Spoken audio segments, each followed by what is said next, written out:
Eh bien, c'est bien sûr la tribune, ça se discute qui s'ouvre à présent, qui s'ouvre à présent dans le grand soir, bien sûr, puisque c'est la continuité, le dernier arrêt du grand soir. Et avec nos invités, nous avons ce soir quelques informations, quelques nouvelles à commenter, à analyser avec eux, qui sont d'ailleurs présents avec nous déjà. Daniel Kagny-Togla, bonsoir. Bonsoir, Monsieur Théodule. Bonsoir sur le plateau. Bonsoir, chers téléspectateurs. Très bien. Daniel Kagny-Togla, je rappelle que vous êtes enseignant, analyste politique, observateur de la vie politique. Vous commentez donc, vous êtes avec nous presque tous les soirs ici sur Le Grand Soir. Avec vous, bien sûr, Fiacre Boudjenou. Bonsoir, Fiacre. Bonsoir, Monsieur Théodule. Bonsoir, le plateau. Bonsoir, chers téléspectateurs. Fiacre Boudjenou, juriste, analyste politique également. Eh bien, c'est avec eux que nous allons donc aborder l'essentiel des deux sujets programmés aujourd'hui, avec la contribution de vous, téléspectateurs, vous qui nous suivez. Eh bien, nous vous donnons la possibilité, bien évidemment, de participer à ce débat, à tout ce qui se dit ici, en envoyant des messages WhatsApp par écrit, des messages SMS WhatsApp par écrit. Bien sûr, il faut qu'on précise au numéro qui est affiché à l'écran, pas d'appel, pas de messages vocaux, nous ne pourrons vraiment pas l'exploiter. Mais si vous nous envoyez des messages WhatsApp par écrit, eh bien, ça nous serait bien facile. Merci à vous de toujours nous soutenir, de toujours participer à ce débat. C'est vrai que beaucoup de messages nous parviennent, mais nous prenons l'engagement, mesdames et messieurs, donc de les partager avec nos invités, avec tous les autres téléspectateurs. Alors, depuis quelques semaines, la police républicaine, sur ordre du gouvernement, a déclenché une lutte sans merci contre les cybercriminels. La cybercriminalité est donc réprimandée avec force et rigueur, pas d'apologie donc de la criminalité, de la cybercriminalité au Bénin, a dit le gouvernement, et cela se poursuit aujourd'hui. L'autre versant de la chose est que désormais les parents donc de ces cybercriminels sont aussi dans l'œil dit cyclone. Eh bien, c'est l'information que nous avons et nous allons avec vous commenter. Et bien sûr, ceci, Monsieur Daniel Togla, vous avez d'abord, que pensez-vous de la cybercriminalité, vous? Merci, Monsieur Théodule. Et je crois que le terme se définit lui-même, hein. Cybercriminalité, il y a crime et à travers cyber, c'est-à-dire les services Internet. Donc, je crois que la cybercriminalité en elle-même est une pratique malsaine, mais malheureusement qui se multiplie dans notre société aujourd'hui. Et cela tient responsable, et ceux qui le font, et ceux qui se font anarquer par ces cybercriminels-là, et éventuellement l'État. Donc, la cybercriminalité a toujours existé, hein, sous une forme, sauf que cette fois-ci, ça prend une ampleur vertigineuse parce que le développement des TIC là renforce, donne plus de possibilités à nos jeunes de se donner. Et ce que je pense réellement, c'est que c'est une mauvaise pratique. Et je crois que l'État aussi pense ainsi. Voilà pourquoi le gouvernement a pris ses responsabilités. Et à la suite de plusieurs plaintes, naturellement, puisque avant, il paraît que c'est dirigé envers les pays étrangers, les autres pays, mais la pratique est tournée maintenant vers les concitoyens béninois qui se sont plaints et qui se plaignent toujours. Sauf que nous n'avons pas encore intégré cela à notre conscience pour, je ne sais pas trop, dénoncer cela. Donc la dénonciation prend vraiment du retard. Voilà pourquoi le gouvernement a ajouté à sa première prise de décision, bien de responsabilité, d'impliquer les parents, bien d'étiqueter les parents. Les parents aussi. Nous allons y arriver tout à l'heure. Daniel Togla, oui, Fiacre Boudjenou, vous êtes, est-ce que la cybercriminalité, telle que vous l'entendez, vous certainement dans vos recherches, vous êtes bien évidemment d'accord qu'une lutte sans merci soit déclenchée pour arrêter la saignée qui prend des ampleurs. Oui, la cybercriminalité, c'est d'abord le fait pour des gens mal intentionnés et qui se servent des services des réseaux sociaux, de l'Internet en général, des instruments de nouvelles technologies pour arnaquer, escroquer les paisibles citoyens. Et vous savez, ils ont plusieurs modes opératoires. Et quand vous avez votre page Facebook, et on peut déjà à partir de votre page Facebook prendre votre photo et qu'on crée ou bien on pirate carrément votre page Facebook et on communique avec vos amis via votre page Facebook de telle en sorte que quelqu'un qui est votre ami et avec qui il communique pense que c'est vous-même qui êtes au bout du fil là-bas. Donc, il y a cette pratique-là, il y en a beaucoup d'autres. Hein. Il y en a, ils vous appellent par votre téléphone, par votre numéro, et c'est des gens qui sont proches de vous et qui vous maîtrisent un peu et qui savent que vos mouvements, ils vous maîtrisent dans vos mouvements, et puis ils vous appellent pour vous créer une situation, vous informer d'une situation. Et la finalité, c'est pour vous escroquer, pour vous attirer et soutirer de l'argent. Donc, ces pratiques sont des pratiques purement réprimandées parce que, vous savez, autrefois, la pratique, ça se faisait sous nos yeux, sous les yeux des autorités, mais qui, faute d'instruments juridiques, n'avaient pas les moyens de poursuivre véritablement et les agents pénals et les cybercriminels dans son sens. Aujourd'hui, il y a sur le plan international et que sur le plan national, beaucoup d'instruments qui réprimandent la cybercriminalité. Et pour ces instruments, nous pouvons parler de la Convention d'Abidapès et nous pouvons parler aussi du Code pénal béninois et le Code du numérique qui ont encadré maintenant l'infraction. De telle en sorte que lorsque aujourd'hui vous êtes coupable d'une infraction commise à travers l'Internet, à travers les réseaux sociaux, vous pouvez être poursuivi et des amendes aussi. Très bien. Dans ceci, l'État a véritablement pris ses responsabilités et a déclenché une lutte sans merci à cette pratique. Et puis, alors aujourd'hui, qu'on en vienne donc à impliquer les parents, selon vous, oui, parce que nous n'arrivons pas à dénoncer ces cybercriminels qui sont autour de nous, Fiacre. Oui, vous savez, c'est un fléau et c'est en même temps un fait social qui dérange beaucoup la population et qui dérange le pays tout entier. Et vous savez, il n'y a aucun parent au monde qui voudrait voir son enfant derrière les barreaux. Il y a ce point-là qu'il faut d'abord souligner.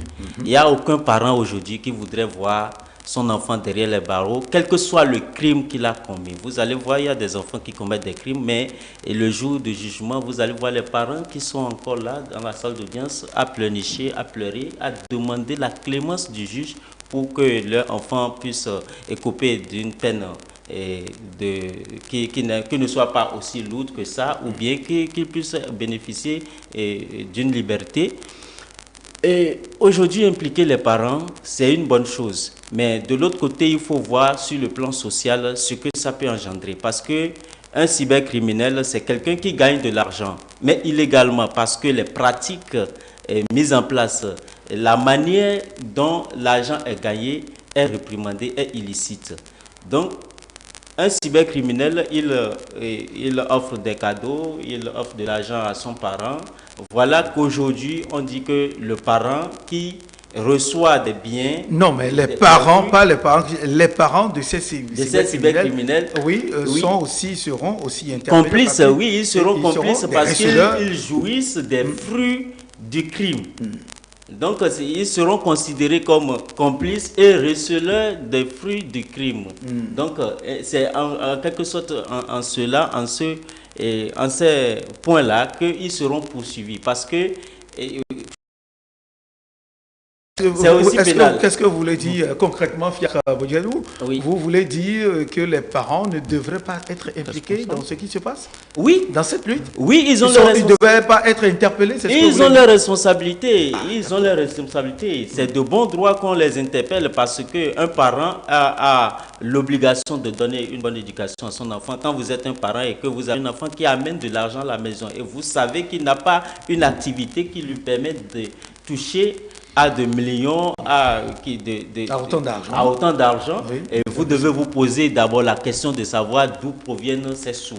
Et l'interpeller et lui prodiguer des conseils, lui dire, ah mon enfant, si tu te retrouves dans des circonstances pareilles où tu serais inculpé de cybercriminalité, tu pourras être condamné et là, tu peux voir ta vie être foutue en l'air. Donc, il revient aux parents nécessairement de donner de bons conseils à leurs enfants et d'éduquer les enfants et de leur prodiguer des conseils pour qu'ils ne se retrouvent pas dans des crimes et dans des infractions qui peuvent les conduire en prison.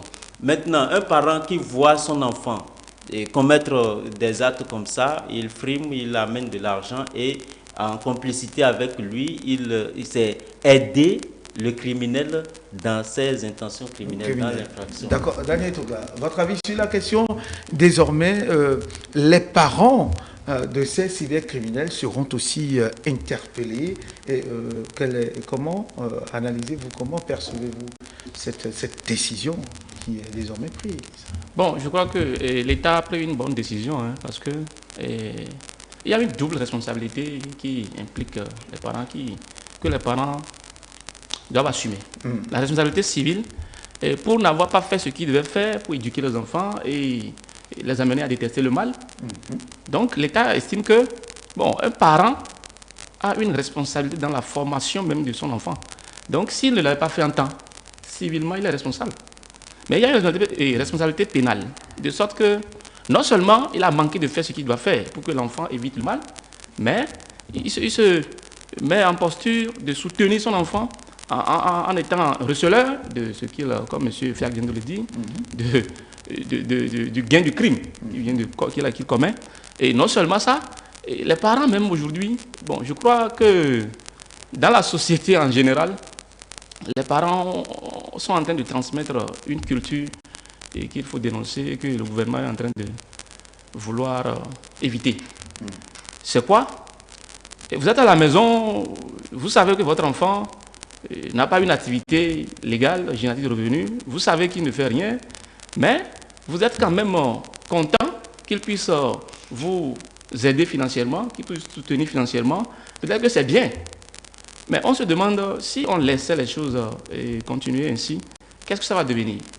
Voilà pourquoi, moi je parle de responsabilité pénale. C'est-à-dire que l'enfant qui a posé l'acte, il est le criminel, il est le coupable. Mais le parent qui sait qu'il a posé tel acte, mais refuse, mais n'a rien fait pour que l'État ou bien la police judiciaire soit informée pour remettre les choses à leur place, le parent doit répondre. Oui, mais qu'est-ce qui fait que les parents, qu'est-ce qui fait qu'on note, on enregistre ce silence suicidaire des parents face à cette situation? On sait très bien que son enfant n'a pas une activité qui peut lui générer autant d'argent, mais d'un jour à l'autre, le jeune homme qui ne fait rien a une moto, peut-être un élève, un étudiant, une moto, souvent, pour ne pas faire de publicité à une maison de fabrication ou de vente de motos, tout le monde sait quel est le type de moto qu'on retrouve chez eux, le type de voiture et tout ce qu'il y a autour. Parfois même, on remarque que ce sont des parents qui prennent le devant, qui aident vraiment ces enfants-là dans ces pratiques. Je préfère m'en arrêter là, vous laisser continuer. Justement, et je vais vous faire une confidence. Oui. Moi, j'ai assisté à une scène vraiment déplorable où c'est le parent lui-même qui demandait à un informaticien s'il connaît des réseaux où il peut faire former son enfant à la pratique de la cybercriminalité. Waouh! C'est le parent lui-même. Et il s'est fait que, selon lui, il a investi dans l'éducation de l'enfant, mais finalement, l'enfant chôme. Et le chômage, selon lui, n'est pas la bienvenue chez lui. Donc, il estime qu'il doit trouver forcément un échappatoire pour son enfant. Mais il demande cela. C'est que les gens prennent pour cause ce qui n'en est pas le chômage. Les gens prennent pour cause le chômage. C'est-à-dire qu'on veut responsabiliser l'État pour le fait qu'on a quand même fait l'effort d'investir sur l'enfant pour qu'il aille à l'école. Mais il a fini et il vient rester encore avec moi. Donc, le parent estime que si tel est le cas, il vaut mieux, puisque l'activité se développe. Mais alors, qu'est-ce qui justifie le silence? Ce silence des parents face à... Au fait, c'est là la grande question. Pourquoi est-ce que les parents... Est-ce qu'il faut lier... L'État est-il responsable Justement, M. Théodule, c'est-à-dire que les parents estiment que l'État est responsable. Et dénoncer les enfants, c'est-à-dire et ne pas permettre à l'enfant d'aller dans ce sens-là, c'est comme si le parent est en train de soutenir l'État. Or, entre-temps, vous savez que la lutte n'était pas encore en vigueur. La lutte n'était pas encore... Donc, les parents se taisent et gardent le silence, justement, non seulement pour protéger... Et profitent, bien sûr. Et profitent, bien sûr, non seulement pour soutenir, ou bien pour aider les enfants, mais pour dire à l'État, attention, il faut mettre sur place des centres, des sociétés, créer de l'emploi, en fait. Donc, je ne suis pas en train de soutenir les parents, mais c'est une des raisons pour lesquelles les parents gardent généralement le silence. Et il faut dire aussi que nous sommes dans une culture de complicité dans ce pays qui fait que, bon, le voisin fait, on ne dit rien. Je peux essayer aussi voir. Et moi, je veux dire que le silence de l'État, même pendant longtemps sur la pratique là, est l'une des causes pour lesquelles les parents ont eu le courage. Non, mais l'État n'est pas toujours resté silencieux. Ont eu le courage d'aider les enfants, bien de permettre ce développement de ce vice, il faut l'appeler ainsi. Mais l'État est-il resté silencieux pour autant? Oui. Même les régimes passés, est-ce qu'il y a... Ici, aujourd'hui, la lutte est devenue plus accrue et plus accentuée et on décide vraiment de les traquer jusqu'à leur dernier retroussement. Mais est-ce que pour autant, l'État a été resté silencieux?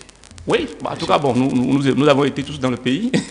La pratique de la cybercriminalité, bon, et en ce qui concerne la République du Bénin, c'est bien qu'il y a des lois qui ont été toujours prises, des tests qui existent.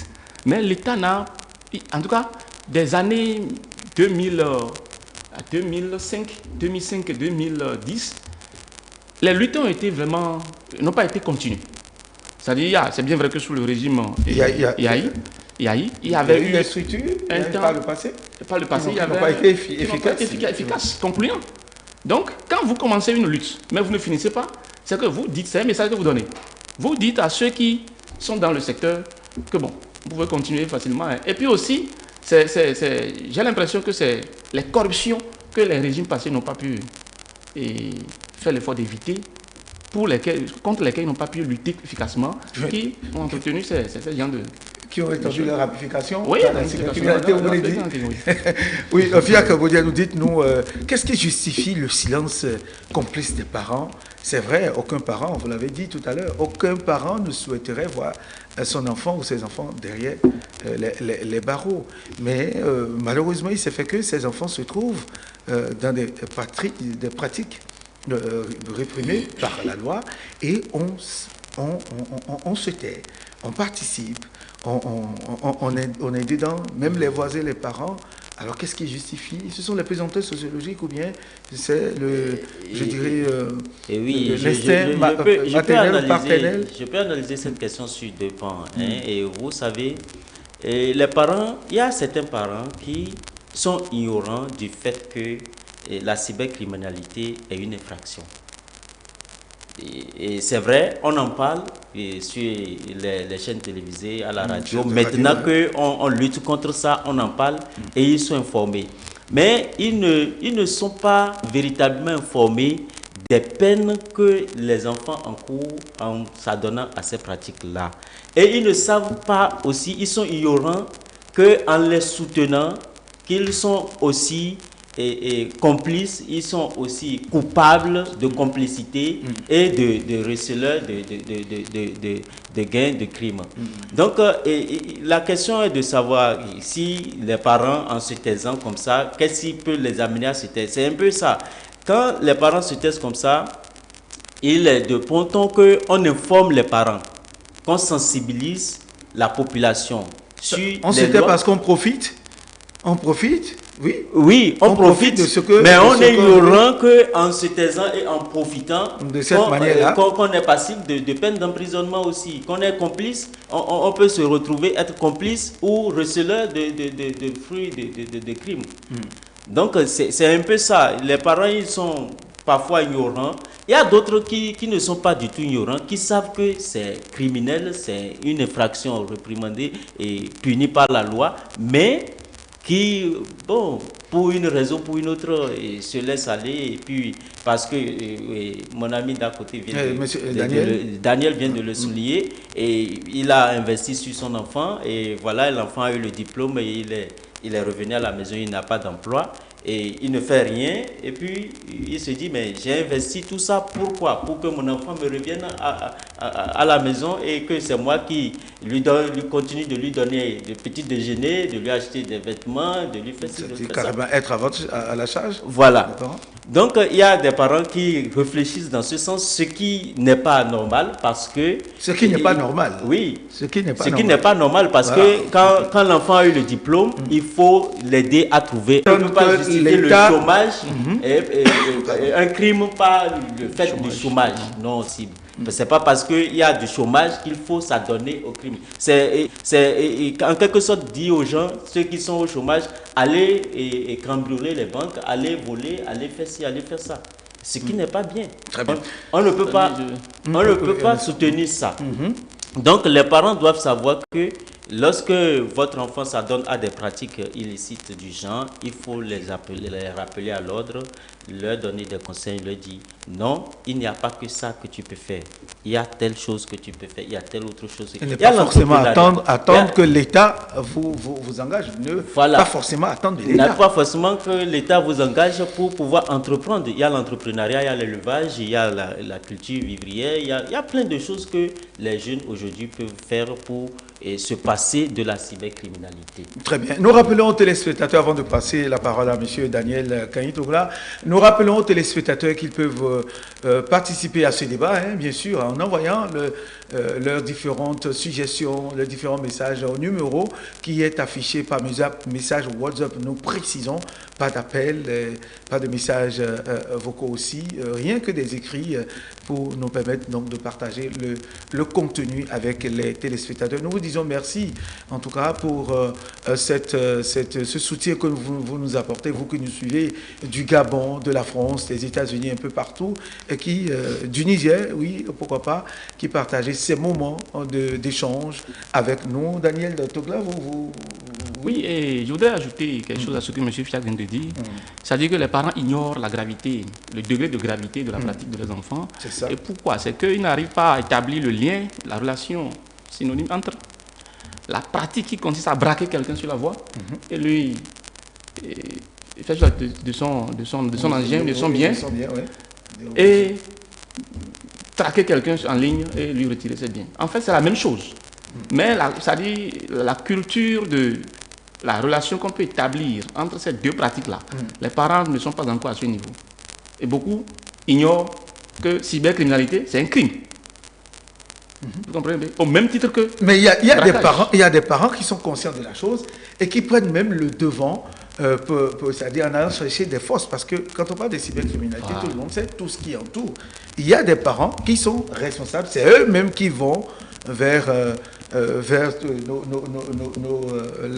nos traditionnels pour aller chercher la force spirituelle et la protection, etc.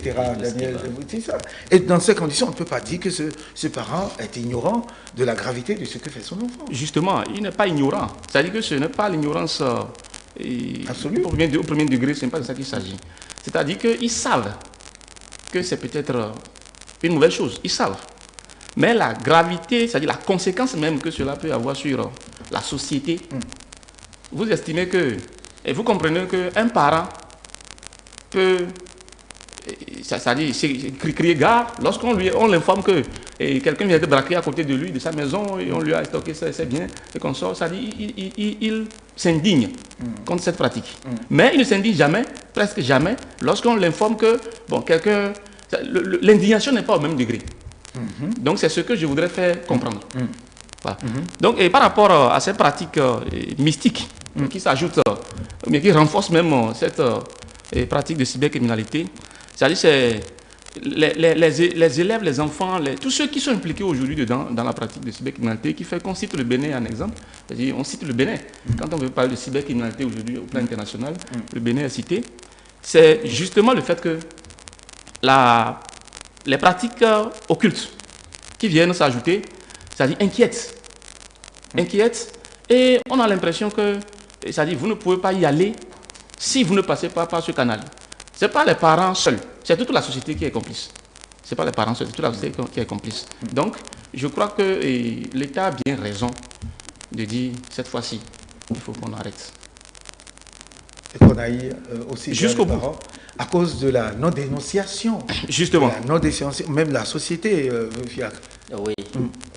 Oui, et vous savez, les parents, impliquer les parents dans la lutte contre la cybercriminalité, c'est ce qu'il fallait faire même depuis le début de la lutte. Non, mais vous êtes d'accord que des parents vont aussi, prennent le devant, et c'est eux qui tracent le chemin? Oui, bien sûr, et c'est pour cela que je dis, c'est depuis le début qu'il fallait... Depuis le début de la lutte contre la cybercriminalité. Qu'on devrait déjà impliquer les parents et commencer par attraper ou faire arrêter ces parents délicats. L'évolution des enquêtes de la police républicaine ont révélé que, attention, il faut aller au plus... Toujours est-il que ça existait, mais c'était caché. Parce que vous savez, les enfants qui s'adonnent à des pratiques de cybercriminalité, parfois, ils sont chez leurs parents, ou bien, ils sont chez leurs parents, ils commencent par gagner de l'argent, et puis maintenant, ils vont se louer une chambre ou quelque part, et pour bien mener la vie de Pacha qu'ils ont envie de mener, quoi. Donc là, ils se détachent du parent, et pour aller s'installer ailleurs dans un appartement confortable et où il peut faire défiler les jeunes filles et mener la vie de Pacha qu'il a envie de mener, parce que il se dit, étant toujours à côté de papa et de maman, et ils ne verront pas bien qu'il amène une fille aujourd'hui et une autre demain, une autre après-demain. Et l'aspect le plus grave, ce sont les sacrifices humains qui accompagnent. Donc, c'était déjà dès le début. Vous voyez, j'avais déjà dit quelque part entre-temps que le fait que le gouvernement a insisté désormais que lorsque vous louez dans une maison, que vous allez faire une déclaration au niveau du délégué, c'est très important. Il faudrait que les propriétaires insistent sur cela pour que dès que quelqu'un s'installe chez vous, on puisse savoir qui il est et qu'est-ce qu'il fait, et que le délégué puisse avoir ses références à temps. Parce que ça va aider la police dans leur travail. Très bien. Oui, mais généralement, bon, allez-y. Et ce que M. Frac vient de dire, c'est vraiment important.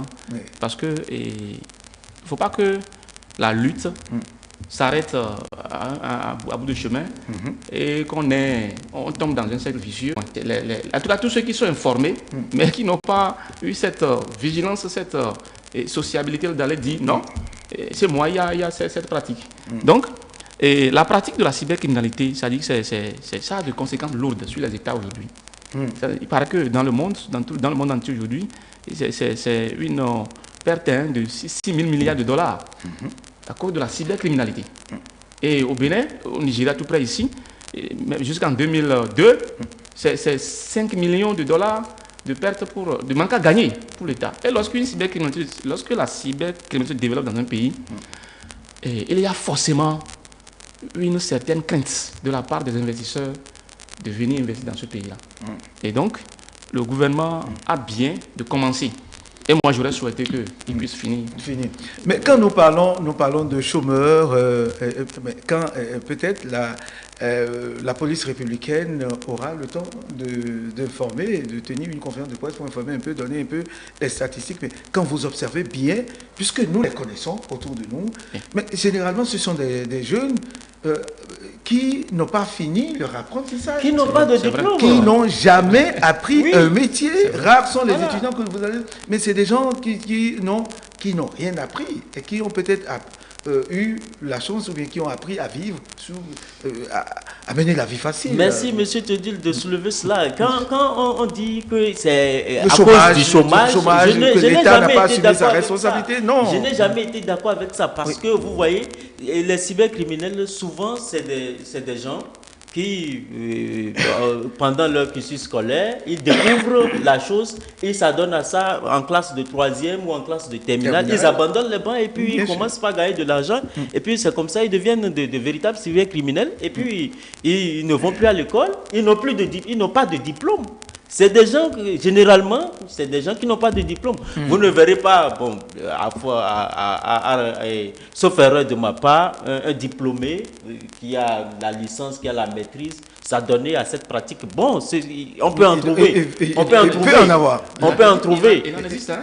Oui, on peut en trouver. Mais majoritairement, ce n'est pas les diplômés qui sont des cybercriminels. Oui, peut-être que vous avez raison. Majoritairement, ce n'est pas les diplômés qui sont des cybercriminels. Je suis dans la sociologie de notre société. C'est-à-dire que moi, je connais des gens qui ont fini leurs études, c'est bon, et qui, bon, je ne sais pas trop, qui ne se satisfont pas de ce qu'ils gagnent, de ce que leur étude leur permet de faire comme activité, légale bien sûr, et qui, c'est-à-dire parallèlement, ça donne à l'activité de la cybercriminalité, et qui même de surcroît travaille les jeunes là pour pouvoir pour entrer dans ce mal, et le mal se développe. Parce que vous savez, les enfants ne sont qu'à l'image des adultes dans une société. Les enfants ne sont qu'à l'image des adultes dans une société. Donc si dans une activité donnée, celui qui pratique l'activité se satisfait et montre une certaine aisance dans ce qu'il fait, je ne crois pas que les enfants auront ce sentiment de devoir trouver le chemin de la cybercriminalité qui semble le plus facile. Vous voyez un peu ça? Donc c'est pour ça que je dis qu'il y a des parents qui, c'est pas que je soutiens, hein, on peut jamais prendre chômage pour raison fondamentale de... Mais les gens chôment, mais ils ne se donnent jamais, ça donne jamais à cette pratique. Vous voyez un peu ça? Les gens chôment, mais ils ne vont jamais s'adonner à cette pratique. Et une chose qu'il faut souligner, c'est que, vous savez, notre société a besoin d'être réformée et refondée. Sérieusement, parce que le mal ne dit plus rien, ça ne gêne plus les consciences aujourd'hui. C'est pour ça que les parents, ça dit, se taisent tranquillement, et les voisins soutiennent les parents, les amis, c'est tous ceux qui savent qu'ils peuvent bénéficier un peu de ce que ces hors-la-loi gagnent, de ce qu'ils font comme activité illégale. Mais ils se taisent tranquillement. Très bien. Voilà, nous rappelons aux téléspectateurs qu'ils peuvent participer. Nous avons déjà des messages qui nous parviennent. Nous allons lire très rapidement le message de cet ami, ce téléspectateur, qui n'a malheureusement pas signé. Il met ceci. Bonsoir, chers journalistes. Je tiens à vous remercier pour la clarté du débat. N'est-il pas aussi opportun de mener cette lutte envers ceux qui aujourd'hui achètent les biens de ces criminels, les barman, les directeurs d'établissement, les filles qui sont derrière ces criminels? Eh bien, il n'a malheureusement pas signé ce message. Un autre de monsieur Thierry Gislain Mariano, il dit « Je salue tout le plateau. J'interviens sur votre émission pour dire que la cybercriminalité est un vice de vieille date et que ce n'est pas l'ère du numérique. On en sait davantage. » Parlant de la complicité des parents, c'est un peu pour dire qu'on attribue aux parents ce qui est mauvais et l'État est-il en train de fuir ses responsabilités de sensibiliser et d'éduquer les citoyens? Ça, c'est la réaction de Thierry Gislain Mariano. Une autre réaction, c'est de M. Guédégbé Sosten depuis Parakou. Il dit ceci: bonsoir, le plateau. Voilà des jeunes de 15, 16 ans et plus que des gens appellent chômeurs alors qu'ils n'ont pas fini leur cursus scolaire ou d'apprentissage. C'est dommage, la société est complice. Et puis, Denis Léopold Assobadjo a écrit un très long message. D'abord, très rapidement, votre réaction par rapport à ces messages que nous Je suis très heureux du message de l'anonymat et qui dit qu'il faut considérer aussi les receleurs. En fait. Les receleurs, oui. Tous ceux qui bénéficient du fruit de cette pratique-là, il faut s'intéresser à eux aussi pour que la peur se généralise et pour qu'on évite le mal. Mais vous savez, il y a une leçon que nous devons tirer de cette généralisation de la pratique, c'est que non seulement il y a des receleurs, mais il y a aussi le silence même de de toutes les sociétés, c'est-à-dire les barman, je crois qu'il va parler du barman, les directeurs d'établissement, etc., qui sont rachetés peut-être par ces cybercriminels. Donc, tout cela, comment l'État va faire pour pouvoir les traquer? Je crois que c'est un appel général à l'État central et des solutions sont quand même possibles. Et je voudrais intervenir par rapport à M. Thierry qui dit que la cyber et l'État est en train de fuir ses responsabilités lorsqu'il accroche aux parents, ce qui est mauvais. Ce n'est pas de ça qu'il s'agit. Un État ne fonctionne que sur les informations qui lui parviennent. Donc, ce n'est pas une fuite de responsabilité.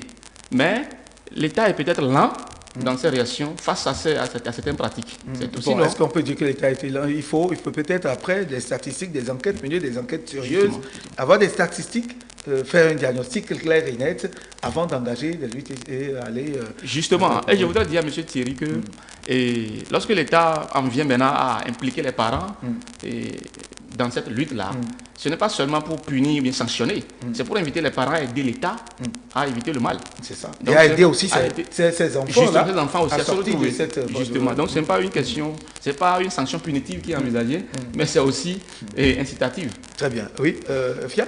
Non, mais vous savez... Votre réaction par rapport à l'intervention? Oui, par rapport au message anonyme qui dit que la cybercriminalité, il faut la réprimander et puis il faut étendre la répression jusqu'aux amis, aux barman, les receleurs. Oui, il est allé jusqu'à citer les jeunes filles. Oui, c'est normal parce que j'ai rencontré un message audio sur WhatsApp la fois dernière qui disait que il s'en fallait un peu s'il n'était pas à la maison, le monsieur qui parlait, qu'on allait embarquer toute sa famille et comme complice ou receleur de cybercriminalité. Qu'est-ce qui s'était passé?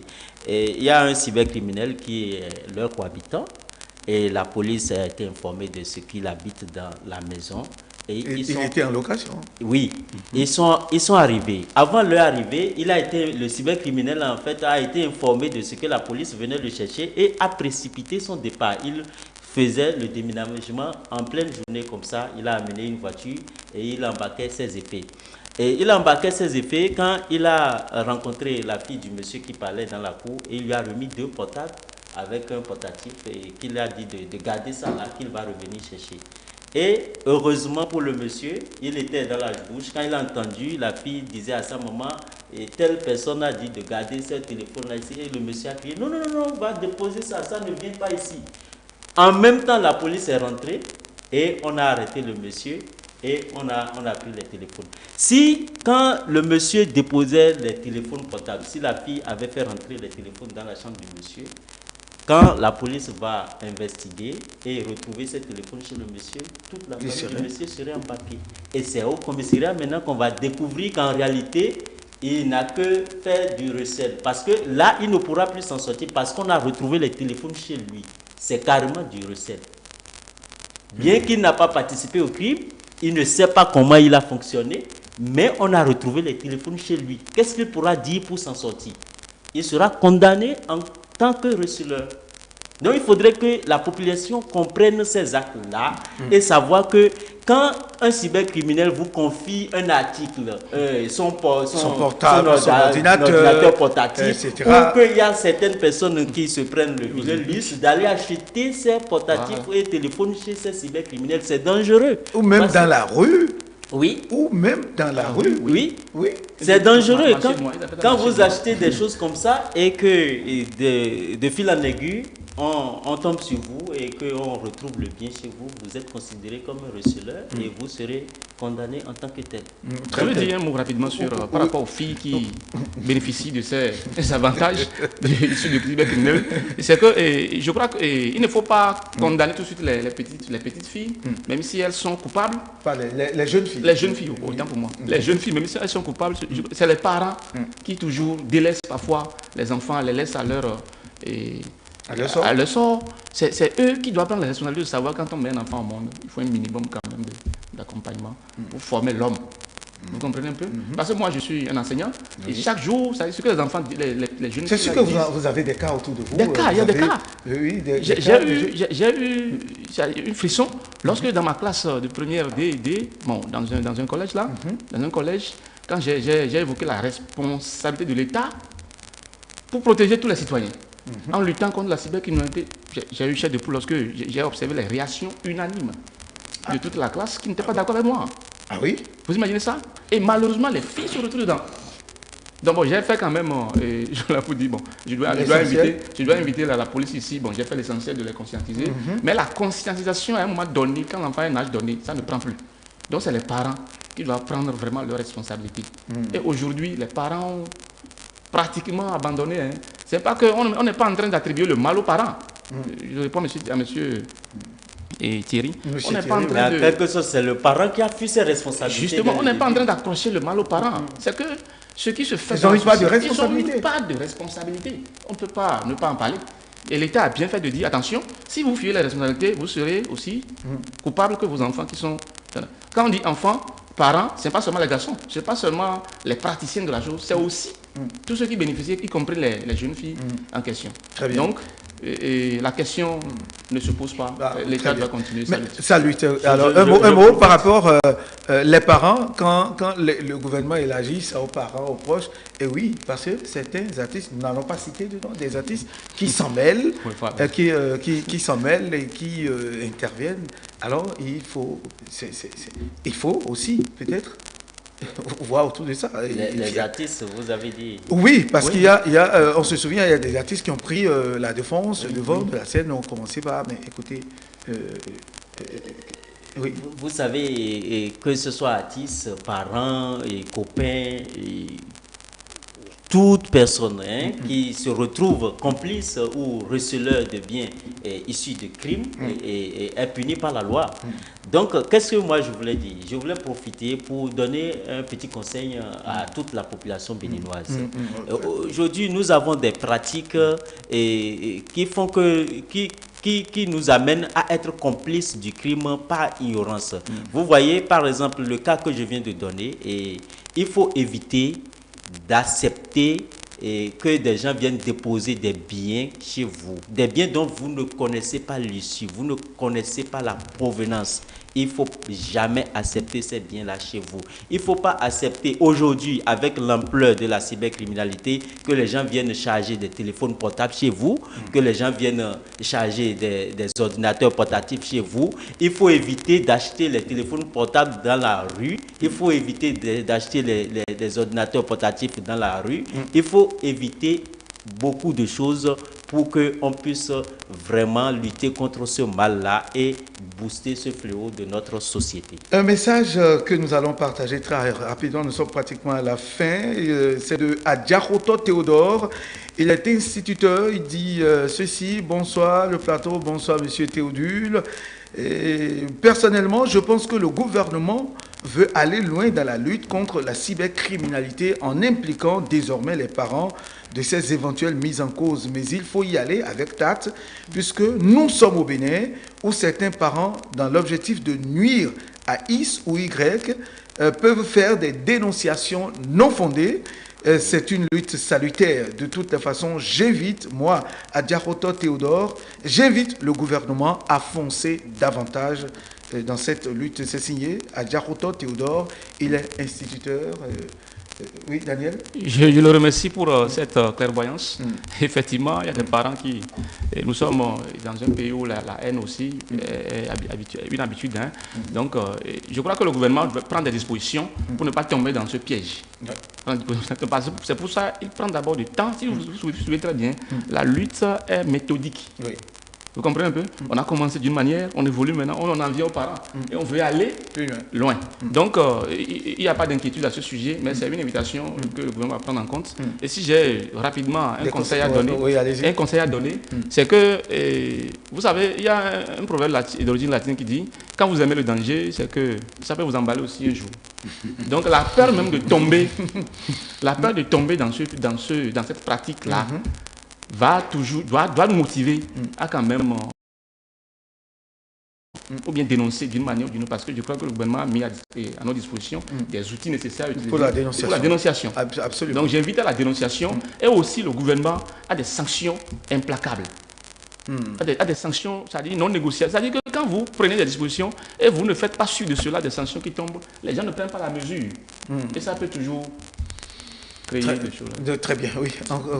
Conseil, vous l'avez fait tantôt? Oui. Parlant Parlant de sanctions, et je voudrais de conseils, parce que nous sommes pratiquement à la fin, nous avons moins de 2 minutes pour clore. Oui, de conseils, je veux conseiller les parents et leur demander de regarder les enfants. Et quand on arrive à attraper votre enfant comme cybercriminel, il peut écoper d'une peine d'emprisonnement ferme allant de 6 mois jusqu'à 5 ans, voire 10 ans d'emprisonnement, selon les cas de gravité.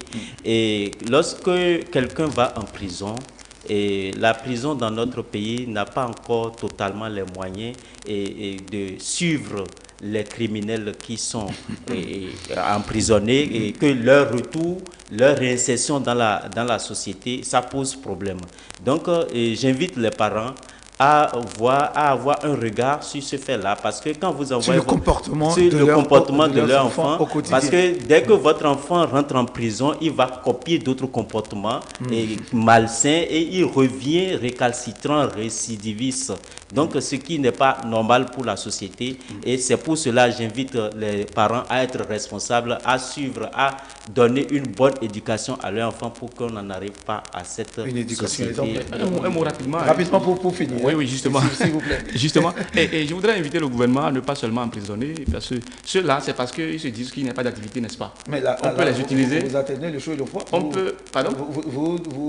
Vous invitez le gouvernement à ne pas forcément emprisonner, mais vous commettez. Non, c'est pas emprisonner. À ne pas seulement emprisonner. C'est-à-dire que je voudrais dire quoi? Ils disent que c'est pas manque d'activité qui sont en train de s'adonner à cette pratique. Je voudrais inviter le gouvernement à les utiliser pour des travaux d'intérêt public. Pourquoi ne pas créer de champs quelque part? Il faut faire travailler les gens. Mais combien sont-ils à vouloir aller au champ? Justement, cette fois c'est en prison. C'est-à-dire qu'ils sont d'accord, prisonniers. C'est en tant que prisonniers. D'accord. Ils n'auront plus le choix. D'accord. Merci à vous, Daniel Kagny-Togla. Merci. Je rappelle que vous êtes enseignant, observateur de la vie politique, analyste politique également. Merci à vous, Fiacre Bodjenou, juriste, analyste politique. Merci à vous qui avez participé à ce débat, tous ceux qui ont envoyé des messages. Merci à vous et merci donc à la police républicaine pour le travail qui se fait sur le terrain, pour cette lutte qui est menée en cours. Nous saluons donc tous les éléments du contrôleur général Yaya Soumela Alabi pour le travail qui est en train d'être fait, mesdames et messieurs. Nous nous retrouvons demain pour la suite, pour un autre numéro du Grand Soir. Merci pour votre fidélité, vous qui nous suivez sur l'ensemble de nos canaux.